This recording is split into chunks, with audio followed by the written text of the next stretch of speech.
Hello my dear student. जैसा आप जानते हैं सीबीएसई बोर्ड की परीक्षा में नाटक, कहानी, कविता इसमें से भी कुछ प्रश्न पूछे जाएंगे जो कि काफ़ी इंपॉर्टेंट होंगे। तो आज हम नाटक, कहानी, कविता में कविता के बारे में पढ़ेंगे। सबसे पहले हम कविता के बारे में जानते हैं कि कविता होती क्या है, और आप लोग इस वीडियो को बड़ी ध्यान से देखिएगा। कविता की परिभाषा: जब हमारे मन के भाव तुकबंदी के रूप में उभर आते हैं तो वह कविता बन जाती है। अर्थात मन के सूक्ष्म भाव जो होते हैं शब्दों के पंख लगाकर जब कल्पना की भाव भरते हैं तो वो कविता बन जाती है।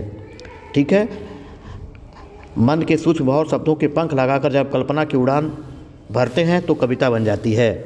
और जब हमारे मन के भाव तुकबंदी के रूप में उभर आते हैं तो वह कविता बन जाती है। मतलब जब मन में जो भाव हमारे उत्पन्न हो रहे हैं उसको शब्द रूपी पंख लग जाएं तो वो कविता कहलाती है। समझ में आया?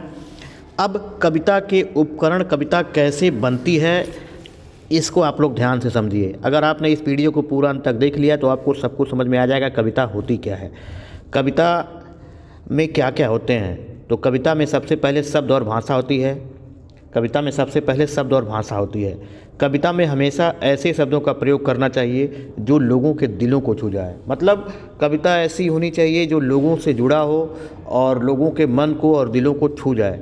ऐसे शब्दों और ऐसी भाषा का प्रयोग करना चाहिए। दूसरा जो चीज़ होता है सबसे प्रमुख, बिंब। ठीक है, बिंब क्या होता है, बिंब के बारे में हमको जानना है। और बिंब से क्वेश्चन आ सकते हैं। जो कविता में जो बिंब है ये काफ़ी इम्पोर्टेंट क्वेश्चन है, पूछा जाता है कि बिंब क्या होते हैं, कविता की संरचना में बिंब का क्या योगदान है। तो जब शब्दों के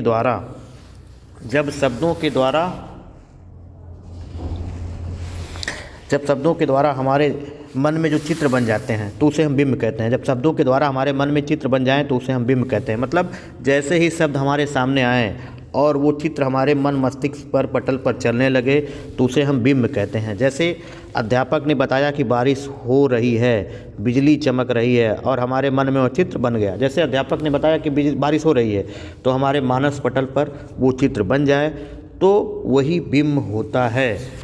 समझ में आए? एक अच्छी कविता जो होती है वो मन मस्तिष्क को आकर्षित करने का गुण होता है और उसे बार बार सुनने अथवा पढ़ने का मन करता है। पढ़ने या सुनने के बाद वह भूलती भी नहीं है। तीसरा जो होता है रस। कविता में जो होता है रस का बड़ा महत्वपूर्ण योगदान होता है। कविता में जो रस होते हैं, रस का मतलब होता है कविता ऐसी होनी चाहिए कि जो व्यक्ति कविता को पढ़े उसे पूरा आनंद मिले। कविता को पढ़ने वाले व्यक्ति को पूरा आनंद मिले, और जब आनंद मिलेगा तो वह कविता को बार बार पढ़ेगा और पढ़ने का दिल करेगा। कविता में जो है अलंकार, जैसे एक औरत, अलंकार का भी प्रयोग बहुत होना। जिस प्रकार किसी सुंदर स्त्री द्वारा आभूषण पहन लिए जाने पर उसका सौंदर्य और अधिक निखर आता है, उसी प्रकार अगर कविता में अलंकार होते हैं तो कविता का जो सौंदर्य है वो बढ़ जाता है। ठीक है, कविता और सुंदर लगने लगती है। अलंकार के प्रयोग से जो कविता होती है उसका सौंदर्य जो होता है वो बढ़ जाता है। इससे भाव, पक्ष और शैली दोनों के लिए अलंकार बड़ा महत्वपूर्ण होता है। अलंकार से काव्य में रमणीयता आती है। कल्पना, कविता जो है उसमें यह कविता को बनाने के लिए कवि अपनी कल्पना का प्रयोग करता है। ठीक है, कवि कोई भी कविता लिखता है तो उसमें वह अपनी कल्पना को स्थान देता है। कल्पना का कविता में बड़ा महत्वपूर्ण स्थान होता है। एक कविता को बनाने के लिए कवि अपनी कल्पना का प्रयोग करता है। कविता कल्पना के पंख लगाकर उड़ती है, और जब कल्पना के पंख लगाकर उड़ती है तो वह शब्द रूपी पंखों से कवि जो है वो कल्पना का निर्माण करता है। कविता की रचना तथा अन्य कलाओं में थोड़ा अंतर है। चित्रकला, रंग, तो कविता जो है वह लोगों के मन में, ठीक है, कविता जो है लोगों